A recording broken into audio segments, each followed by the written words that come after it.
बार फिर से आप सभी लोगों का स्वागत है ब्राइट फ्यूचर कोचिंग इंस्टीट्यूट के ऑनलाइन प्लेटफॉर्म पे। आज एक नया चैप्टर स्टार्ट करने जा रहे हैं जिससे आप लोगों को परीक्षा में 4 नंबर मिलने वाले सीधे सीधे। और आप समझ गए होंगे चैप्टर आपका कौन सा है।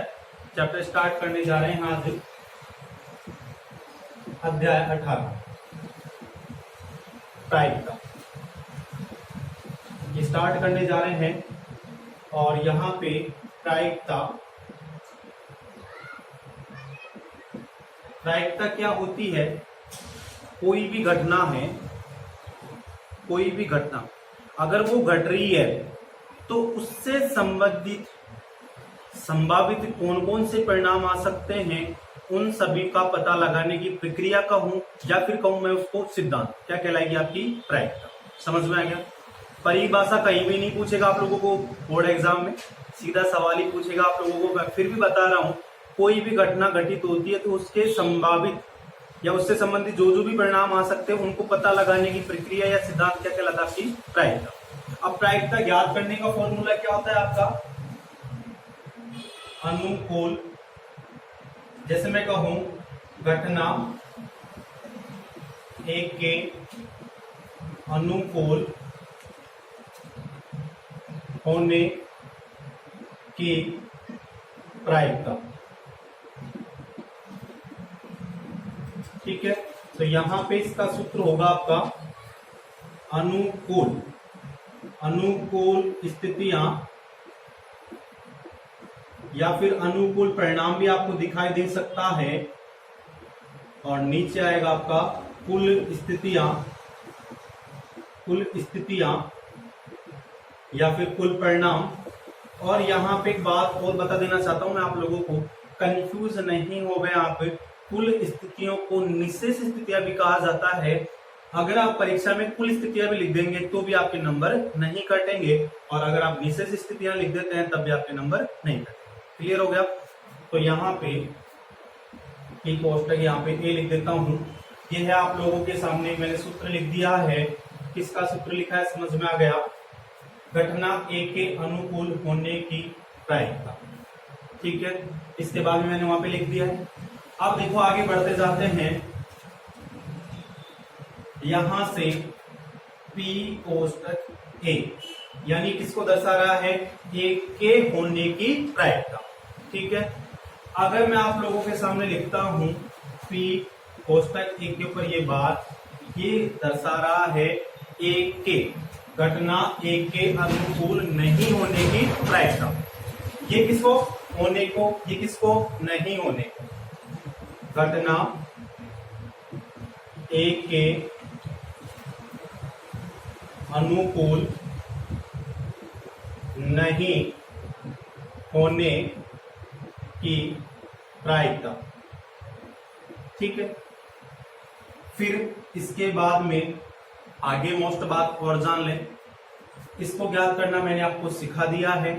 इसको आप ज्ञात कैसे करेंगे उससे पहले जान लेना, किसी भी घटना के होने और उसके नहीं होने का योग, किसी भी घटना के होने और नहीं होने का योग हमेशा कितना होता है? 1, ठीक है। छोटी छोटी बातें आप सीखते चले। ये मैंने क्यों लिखा है ये भी आप लोगों को अभी समझ में आने वाला है। मैंने क्या कहा? किसी घटना के होने और किसी घटना के नहीं होने का योग कितना है? 1। तो मुझे क्या निकालना? देखो यहां से नहीं होना तो कैसे निकालूंगा? पी कोष्टक ए के ऊपर बार बराबर 1 माइनस इस पी कोष्टक ए का क्या कर दूंगा? पक्षांतर पी कोष्टक ए। यानी कि किसी भी घटना के नहीं होने की प्रायिकता आपको निकालनी है तो आप क्या करेंगे? एक में से उस घटना के होने की प्रायिकता को घटा देंगे। क्लियर हो गया? 3-4 महत्वपूर्ण बातें मैंने बोर्ड पे लिख दी है।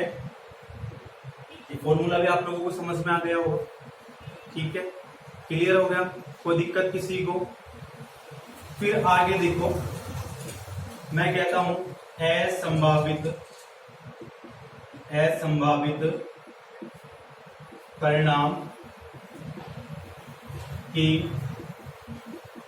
प्रायिकता 0 यानी 0 होती है। अब आप सोच रहे होंगे ये क्या बात बता दी आपने सर।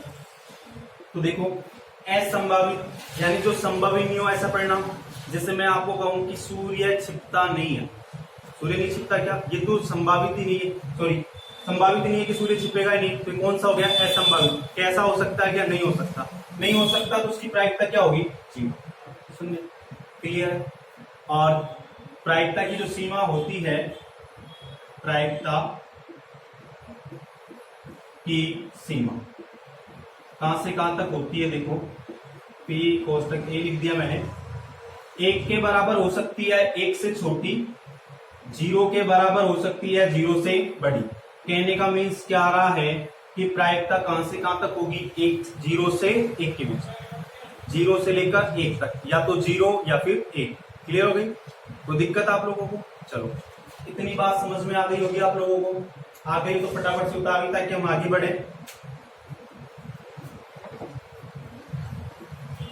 हाँ जी, अब आगे देखें आप सिक्का।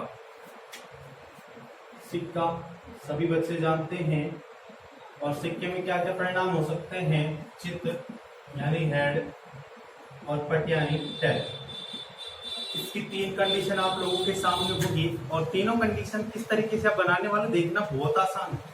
यहां से सिक्का एक बार उछालने पर परिणाम क्या क्या हो सकते हैं देखना,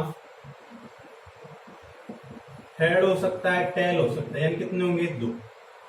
आप वो वाली कंडीशन मत लेके आ जाना जो दैनिक जीवन में आप अपना लेते हैं कभी कभी कि हमारा सिक्का तो खड़ा रह गया। अब सेकंड, सिक्का 2 बार, कितनी बार, 2 बार उछालने पर परिणाम क्या क्या आएंगे देखो, बनाना सीखे ना कि रटना। अब तक आप रटते आए थे, रटना नहीं, बनाना सीखे। एच, फिर मैंने शुरुआती एच पे चेंज किया, एच टी कर दिया, फिर टी एच कर दिया, फिर टी टी कर दिया, यानी कितने आ गए, 4 आ गए आप लोगों के। और आप इसको ऐसा भी लिख सकते हैं 2 की घात 2। इसके बाद में सिक्का 3 बार उछालने पर क्या क्या परिणाम आएंगे देखो, बनाना सीखना, फिर से रटना नहीं है आप लोगों को। एच एच एच, अब देखो शुरुआती एच में चेंज करता हूं, एच एच टी, फिर टी बीच में भी तो आ सकता है, और टी लास्ट में भी आ सकता है आप लोगों को।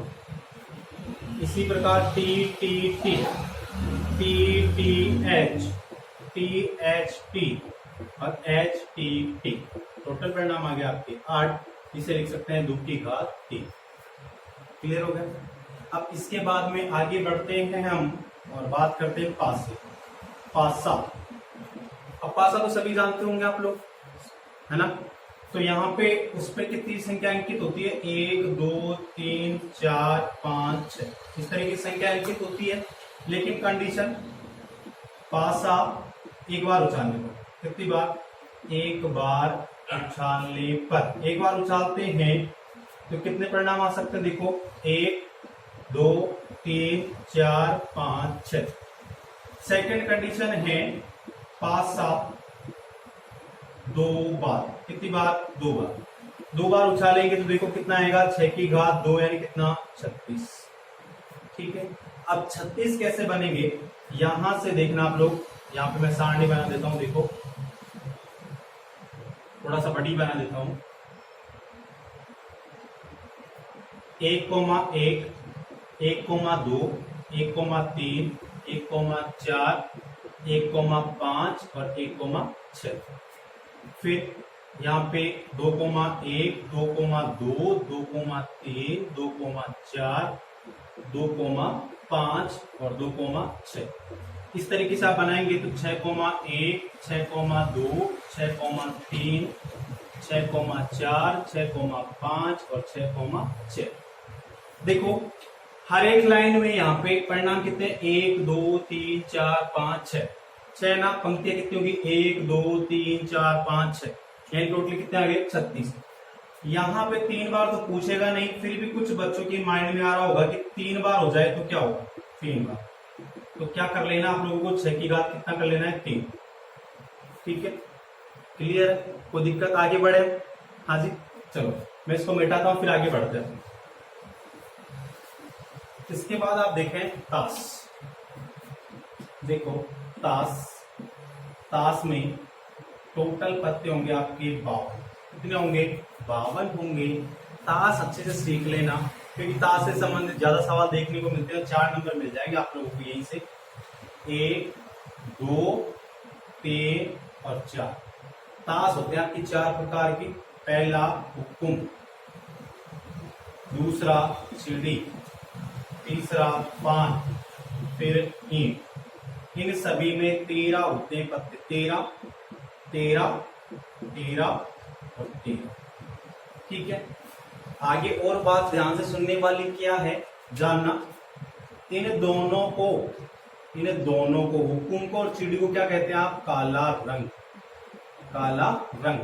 और इन दोनों को कहते हैं आप लाल रंग। क्या कहते हैं? लाल रंग। जब अगर लाल रंग के पत्तों की बात आएगी तो पत्ते होंगे 26। पान की क्या आएगी तो 13, ईंट के 13, हुक्म के 13, चिड़ी के 13, काले रंग के 26। अब देखो 13 कौन कौन से होते हैं। सबसे पहले इक्का, इक्का सभी में कितना होगा? 1 1। उसके बाद में इक्का बादशाह, बादशाह कितना? 1 1 1 1। अब बादशाह है तो उसकी बेगम भी आएगी, बेगम 1 1 1 1। और उसके बाद में गुलाम, गुलाम कितने हो गए? 1 1 1 1।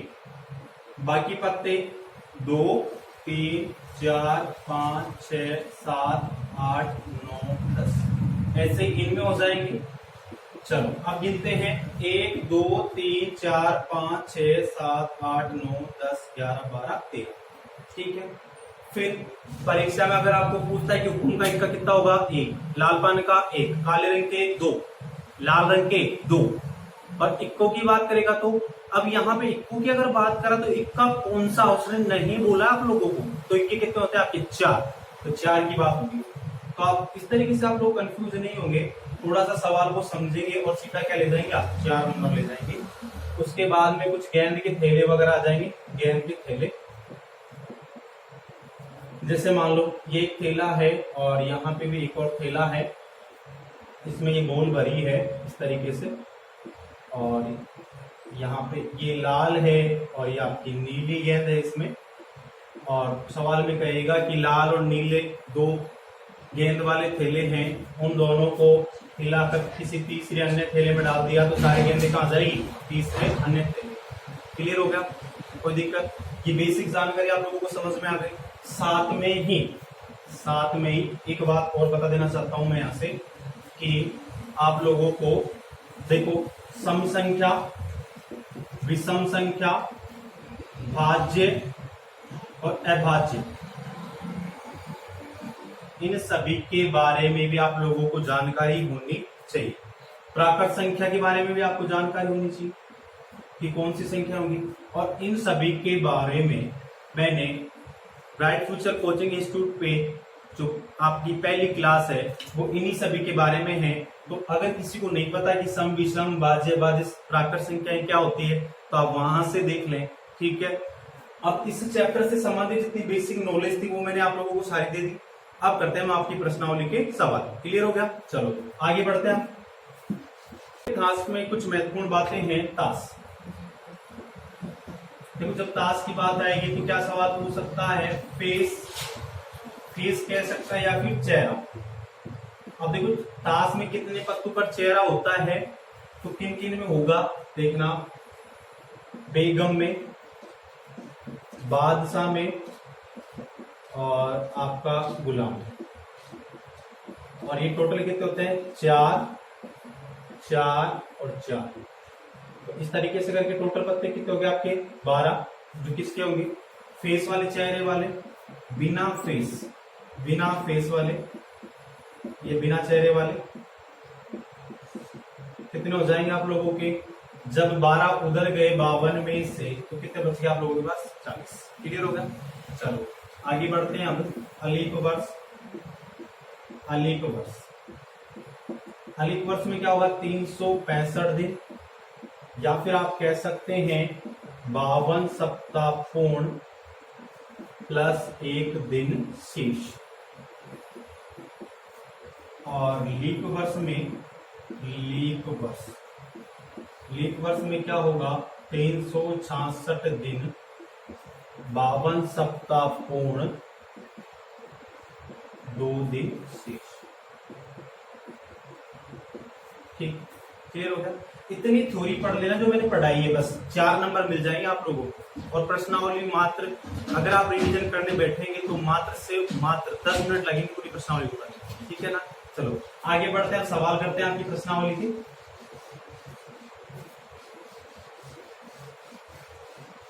देखना सवाल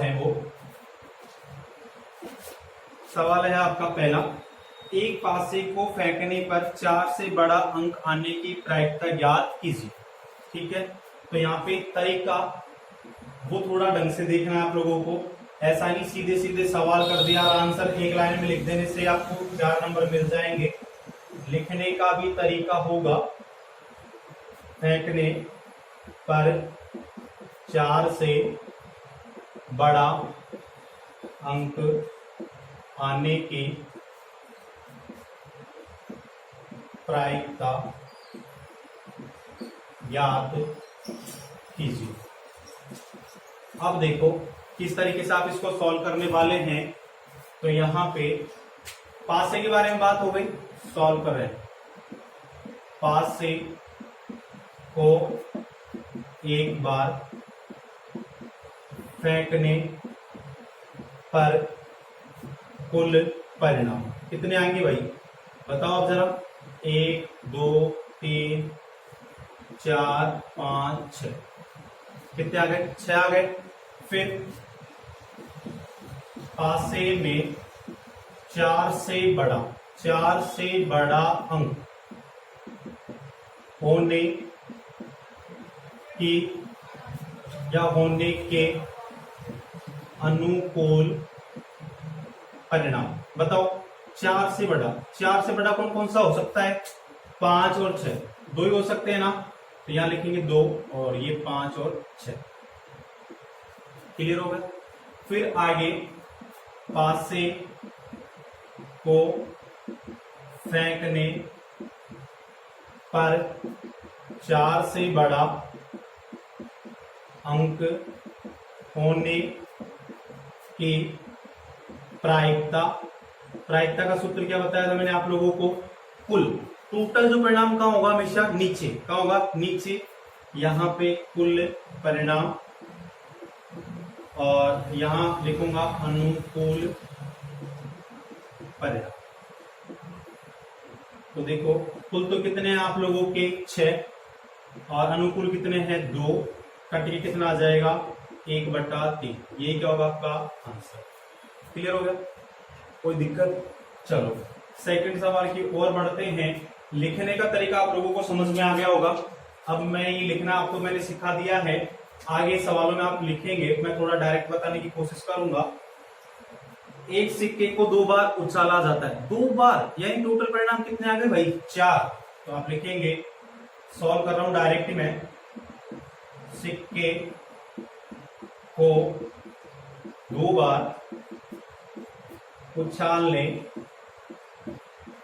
पर परिणाम कितने आ गए जी आप लोगों के 4। कौन कौन से, HH, HT, TH, TT। फिर आप लिखेंगे, आगे सवाल क्या है, दोनों बार चित यानी हेड, दोनों बार चित आने के अनुकूल परिणाम कितने होंगे बताओ, देखकर बताओ। दोनों बार, इसमें आ रहा है, इसमें नहीं आ रहा, इसमें नहीं आ रहा, इसमें नहीं आ रहा, यानी कितना होगा 1, HH। तो आप लिखेंगे, दोनों बार चित आने की प्रायिकता क्या होगी, टोटल तो हमेशा का आएगा नीचे, यानी कितना 4, अनुकूल का आएगा ऊपर, और ये क्या होगा आपका आंसर, क्लियर हो गया। इसी तरह